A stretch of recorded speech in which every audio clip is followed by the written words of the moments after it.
اس video میں ہم غذائی زنجیر اور غذائی جال کے تعلق سے معلومات حاصل کریں گے۔ کسی بھی ماحول میں زیادہ تر پودے غذا پیدا کرنے کی صلاحیت رکھتے ہیں، اس لیے انہیں پیدا کنندے کہا جاتا ہے۔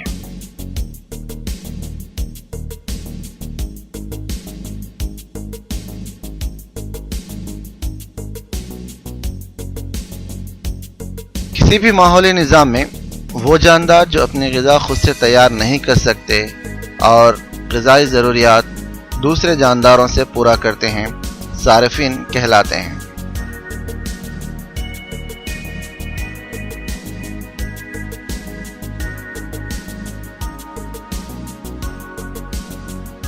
وہ تمام جاندار جو اپنی غذائی ضروریات کو صرف اور صرف پودوں سے ہی پورا کرتے ہیں، سبزی خور کہلاتے ہیں۔ مثال کے طور پر بکری، ہرن، گائے، زراف وغیرہ۔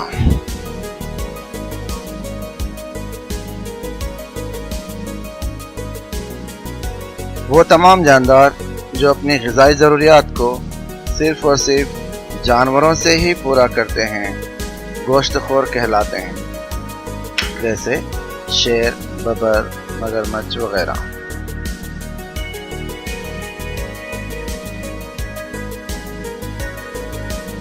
وہ جاندار اجسام جو اپنی غذا سڑے گلے مردہ اجسام سے حاصل کرتے ہیں اور انہیں تحلیل کرتے ہیں، تحلیل کنندے کہلاتے ہیں۔ غذائی زنجیر ماحولی نظام کا وہ راستہ جس میں غذا ایک تغذئی مرحلے سے دوسرے تغذئی مرحلے میں منتقل ہوتی ہے، جو پیدا کنندوں سے شروع ہوتا ہے۔ غذائی زنجیر یہ بتاتی ہے کہ توانائی ایک عضویے سے دوسرے عضویے میں کس طرح گزرتی ہے۔ غذائی جال کسی ماحولی نظام میں کئی عضویوں کا ایک دوسرے سے غذائی تعلق ہوتا ہے۔ کئی غذائی زنجیریں آپس میں ایک دوسرے سے تعلق میں رہتے ہیں، جو غذائی جال بناتے ہیں۔